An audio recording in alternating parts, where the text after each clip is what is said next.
Dear friends, I wish to share with you some reflections on the role of lay people, your role in the church today.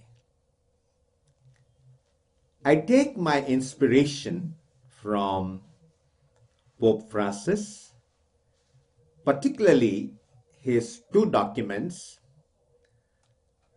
Evangelii Gaudium, the joy of the gospel, and Amoris Laetitia, the joy of love. Notice that both these documents are about joy, the joy of the gospel and the joy of love.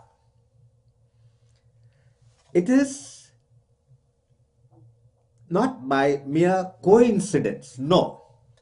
There is a relation between the gospel and love.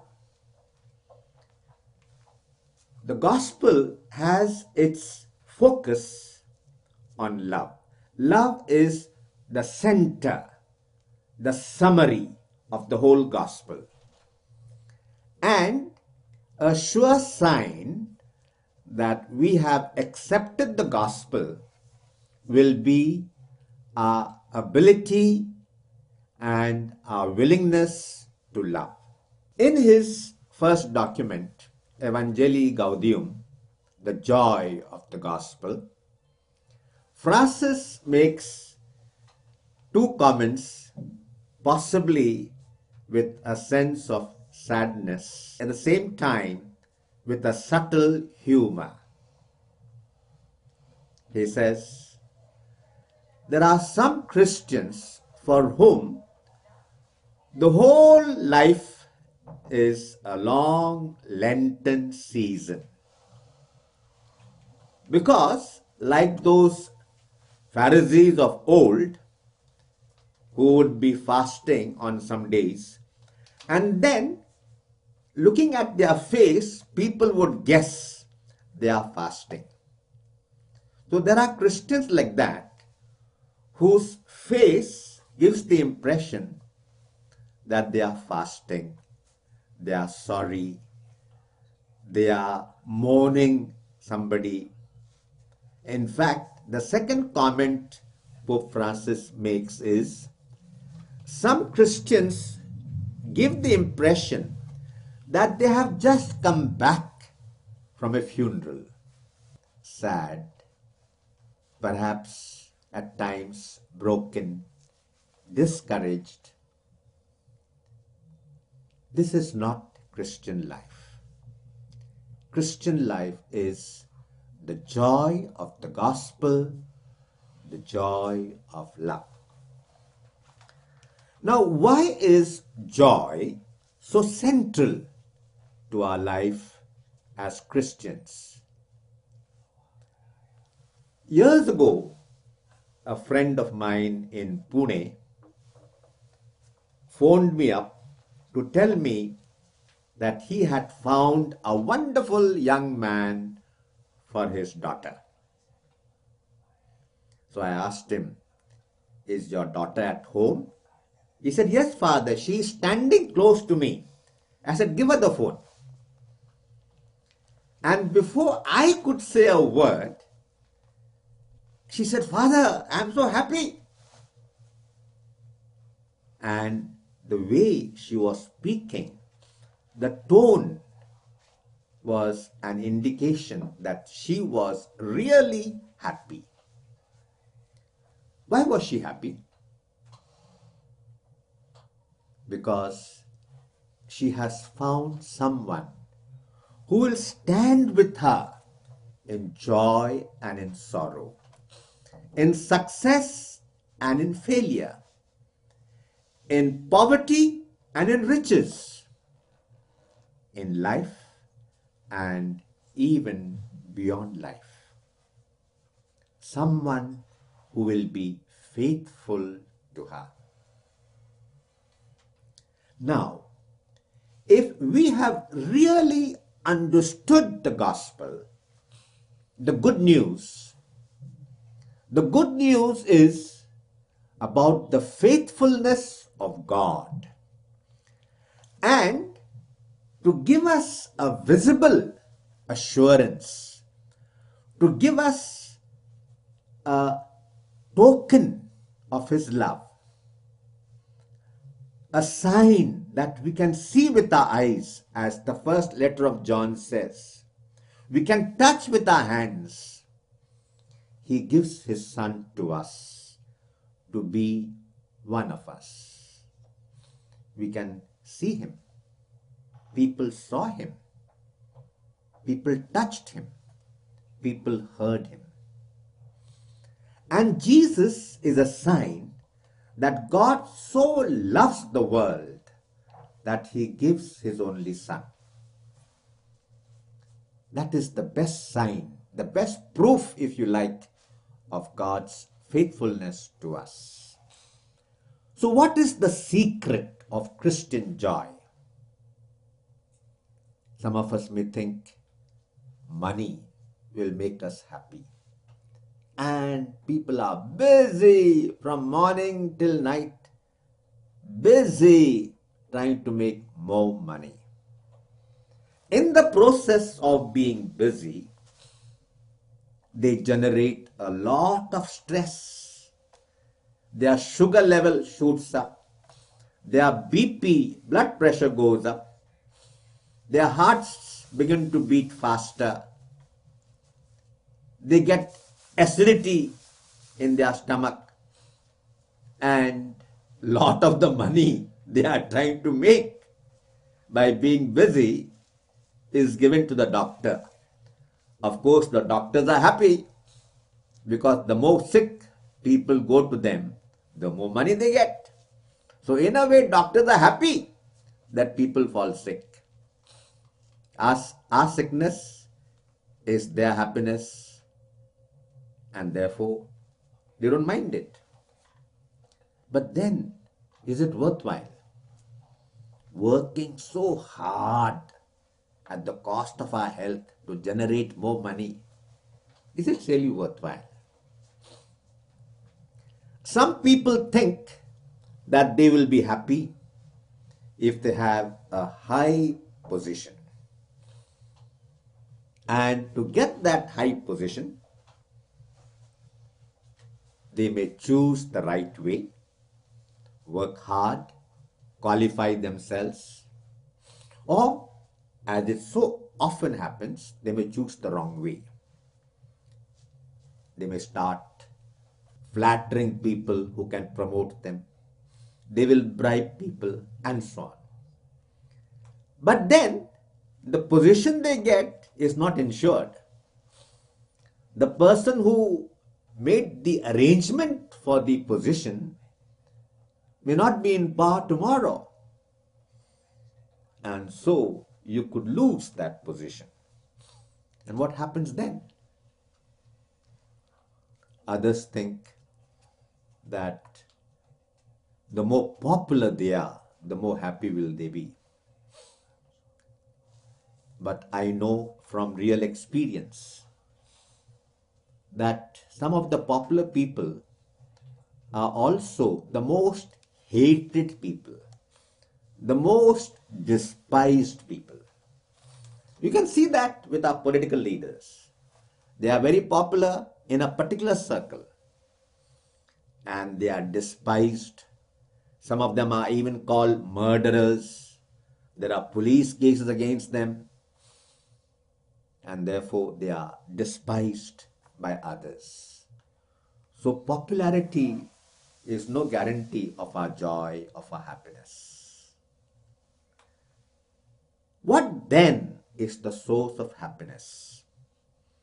It is the awareness of being loved, and of being loved by someone who will be faithful. Even if we forget this lover, he will not forget us. He will remain faithful. You remember that story of the boy who left his father and went away. the most beautiful story of Jesus. And then when the boy comes home, he's dirty. He has been in a pigsty. His clothes are stinking. For days he has had no bath. He is really in a mess. His body, his mind and heart are stinking. And yet, when his father sees him, Luke puts 5 verbs in one breath. The father saw him. He had compassion. He ran. He embraced him. He kissed him. A powerful drama unfolds before our eyes. That Father is our God. And that, dear friends, is the source of Christian joy. And we can see this in the life of Jesus. Jesus was deeply conscious of the love God had for him. And that is the reason whenever Jesus prayed, he used the word Abba, which means Father. Now, what is so special about this? Open your Old Testament and you will find nowhere anybody addressing God as Father. He will be addressed as Father of Israel, Father of the orphans, Father of the widows, Father of the king. But nobody dared to address him simply Father. Imagine that your father is far away from home for 3-4 years. He has a small job. He cannot come home from there so easily. He has to save money. And after 4 years, he decides to come home. But he doesn't inform you all. So one morning, you are sitting outside your house and you see someone walking towards your house. You run inside and you tell your sister, "Hey, Mary, your daddy is coming." Will you do that? Will you tell your sister, "Your daddy is coming"? No. Why not? Because when you tell Mary, "Your daddy is coming," what are you saying? Your daddy, not my daddy. So you will not tell Mary, your sister, "Your daddy is coming." You will say, "Mary, daddy is coming." And both of you run towards him. God is Abba, Father. To me, it is sad that we Catholics remember so little this beloved Father. We remember so many other people in our prayer, but so few of us seem to be praying to the Father. Ask yourselves, how often in your prayer do you address the Father? Ask yourselves. And if you are not happy, that may be one reason. You have not yet discovered God as your Father. You think God is a lawmaker, God is a judge, God is one who rewards you for what you do. That is the picture so many of us have of God. But that this God is our Father. And He does not care whether we do much or do little. He does not care whether we are clean or dirty. He just looks at us as His children and He runs towards us. Now, Jesus experienced this in his life. And that was the reason why Jesus was so joyful. And how do we know that Jesus was joyful? So many people came to him with their pain. They came to him with their agony, with their sickness. And when Jesus looked at them with love, they felt a powerful vibration. They felt they were in the presence of someone who was deeply joyful. And that joy was infectious. And that was the real healing. They went back home with joy in their hearts. Suppose one day one of your friends is diagnosed for cancer and he becomes sad, anxious. His family is full of anxiety and he thinks life is going to end. A few days later, someone comes to meet him. And this person is so joyful. This person is so alive. And as these two people talk, the cancer patient who is sad, discouraged, suddenly discovers that he is talking to somebody who is also a cancer patient. But he is joyful. And then the other says to himself, if he with his cancer can be joyful, why am I sad? And that is the real healing. That is the real healing. Why am I sad? Why is he happy? He has cancer, but he is happy because he knows that he is loved by someone who is faithful to him. Come what may, that great lover is faithful to him. And so he too becomes joyful. And now this joyful person shares that joy.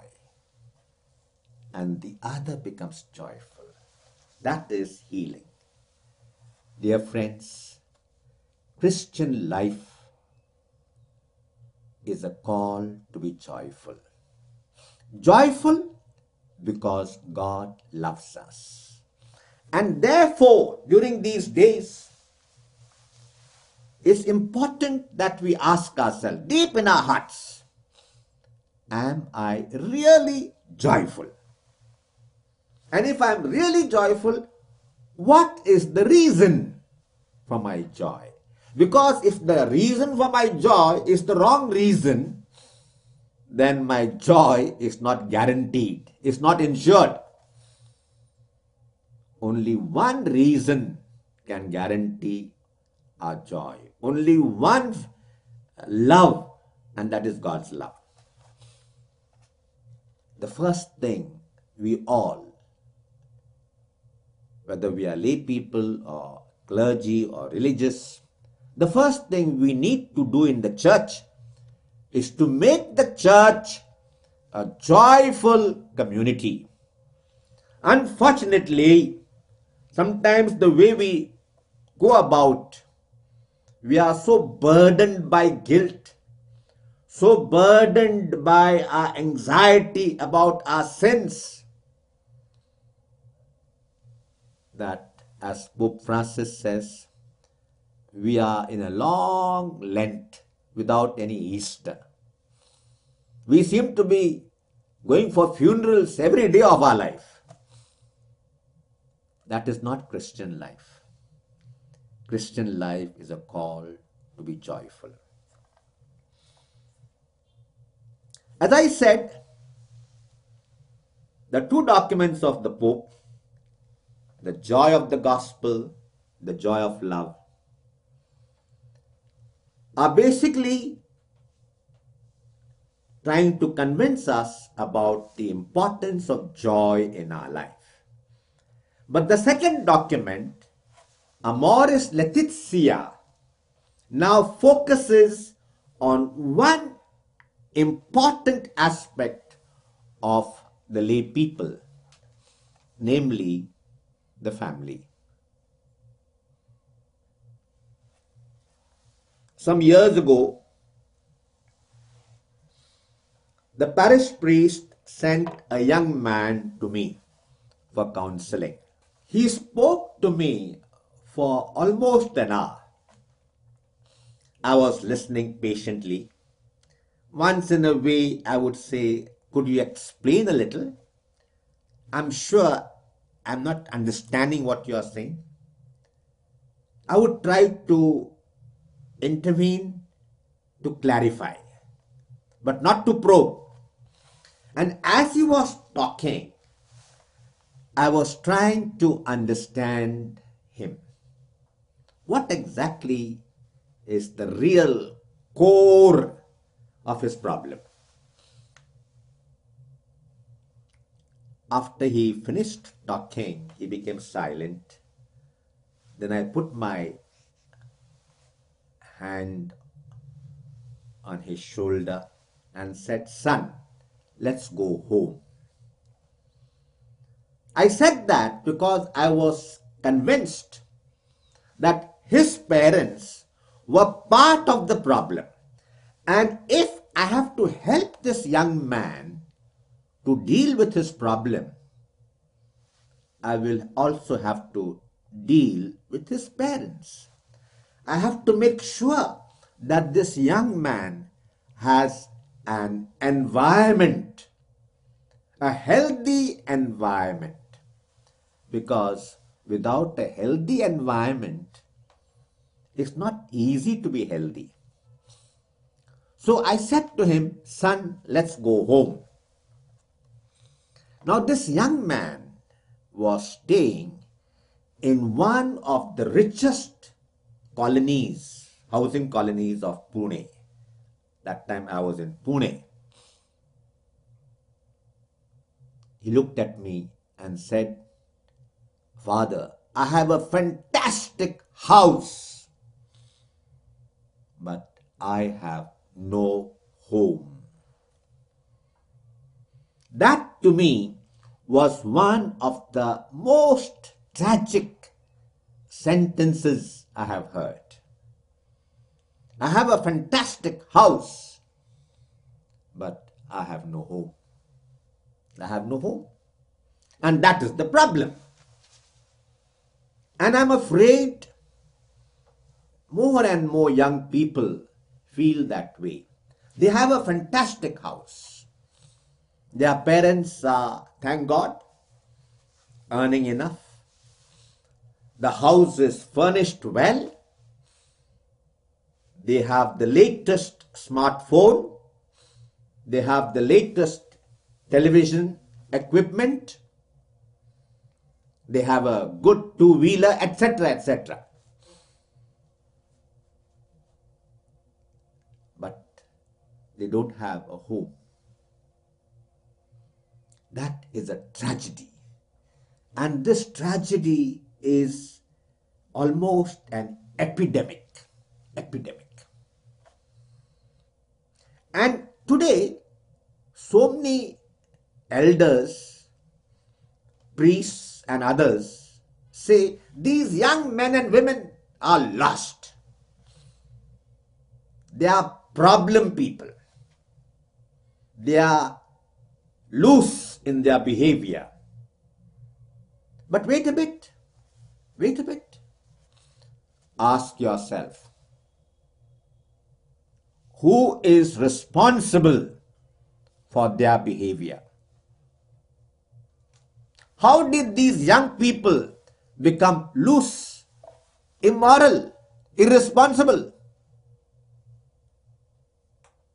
because we, the parents, failed. We gave them what the market could give them, but we did not give them what our hearts could give them.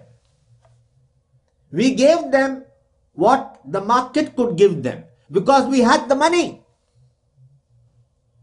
But we did not give them what our hearts could give because our hearts did not have love. Having children is not a biological act. Even monkeys and donkeys have children. We are not monkeys and donkeys. Even though our ancestors might have been monkeys, we are not. We are called to love. And dear friends, today it is becoming more and more difficult to love. And yet, if you ask me, what is the responsibility of lay people in the church today? I would say the ability to love. To love even in the darkness of the night. Things that we do in the darkness of the night are not seen by others. They cannot be videographed. They cannot be put on the smartphone and sent on the Facebook. And that is why we may not be too willing to love. We are so used to being seen by others. We need to appear on WhatsApp and other media. But real love cannot be seen. It can be experienced. You cannot see magnetic waves, but if you have an iron ring in your hand, you will feel the pull. And if you are entering an MRI room, for heaven's sake, don't carry any metal. Otherwise, you will be pulled in and you will meet death. Love is more powerful than magnetic waves. Love is more powerful than gravitational attraction. And that may be one reason why we don't love enough. We want to be seen. Today we live in a visual media, television, internet, a smartphone with all images. We need to be seen by others. And even people who create love scenes are acting. They are not real. Real love is quiet, gentle, self-effacing, like the salt which disappears. And precisely by disappearing, it makes things tasty. That is love. So the first responsibility of lay people today is to become persons who love. And when we love, our priorities change. When we love, persons become more precious than things. When we love, presence becomes more important than doing. My child is sick. The nurses come, the doctors come, they do. Someone will check the BP, someone will check the fever, someone will give an injection, etc. So they are doing things for my child. I sit there quietly. Doing what? Doing nothing. And yet my child cherishes my presence more than all what the doctors and nurses do. My child cherishes my presence. Today, when we live in a world of technology, doing, producing has become important. I may be a real rascal, but if I can operate a computer, the latest computer, in the right way, people will respect me. I may be a bad character, a womanizer, but if I am a good surgeon, people will come to me. So, joy is the first priority, and persons are more important than things. Presence is more important than doing. Similarly, being is more important than having. Being means being loving, being kind, being compassionate. Having means having money, having the latest smartphone, having the best computer. That is having. One last point that much could be said is, in the parish, lay people have a very important role which has been neglected, I'm sad to say, by and large. Slowly now people are becoming aware. You have a double role. First, you are part of the faith formation of the parish, which means if we, your priests and bishops, are not giving you enough in terms of faith formation, you have to challenge us. Unfortunately, too many of us keep quiet. We think priests will do what they should do. You are right. The priest and bishop should do what they should do. But unfortunately, so often it does not happen. So often it does not happen. And that is where, unless you talk to us, unless you challenge us, we may not change. But while challenging your priests and bishops in a nice way, you are the first faith instructors of your children. Faith formation starts in the family. And one important occasion for faith formation is the family meal. The family meal. The second element where you are important is finances. Canon law requires that every diocese have a finance council with lay people on it. Every parish must have a finance council. My dear friends, you are human, we are human. We admire your respect for us, but we are human. We can make mistakes. And therefore, you have to take your responsibility of challenging us and asking for transparency and accountability in all financial dealings. For the present, goodbye.